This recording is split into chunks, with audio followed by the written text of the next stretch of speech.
Hello everyone, welcome to my page কি খাবো and welcome to my another video. আজকে আমি নারায়ণগঞ্জের for the first time sizzling burger দেখাবো, যেটা আপনারা পেয়ে যাবেন লাক অ্যান্ড বেলাতে। লোকেশনটা আমি উপরে দিয়ে দিব। আমার কাছে তাদের সিজলিং বার্গারটা অনেক বেশি ভালো লাগছে। ভিতরে চিজ ছিল, টমেটো ছিল, চিকেন ছিল, দেন শসা ছিল, অ্যান্ড বার্গারটা অনেক বেশি সফট ছিল।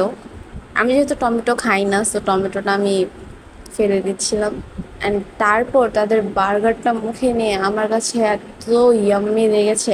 এক কথায় বলা যায় বার্গারটা খুবই জুসি ছিল, খুবই মজা লাগছে। অ্যান্ড তাদের মিট বক্স, ওয়াও!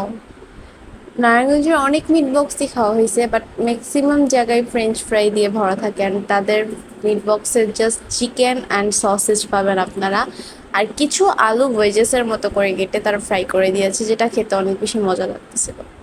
আর এই লাচ্ছিটার কথা কি বলবো, লাচ্ছিটা তো অনেক মজা ছিল। কারণ আমি আপনাদেরকে দেখাচ্ছি, লাচ্ছি আমি একটা শেষ করে ফেলছি, আরেকটা ছিল যে হাতে ছিল 6 piece momo. 6 piece momo enough এক দুজনের জন্য। মোমোটার ভিতরে স্টাফিংয়ে শুধু হচ্ছে ক্যারেট অ্যান্ড চিকেন দেওয়া ছিল, আদার্স কোনো কিছু না। চিকেন একদম ভরপুর ছিল। এটা হচ্ছে ফ্রাইড মোমো। আমি যে কম্বোটা ট্রাই করেছি এটার প্রাইস হচ্ছে 600 টাকা দুইজনের।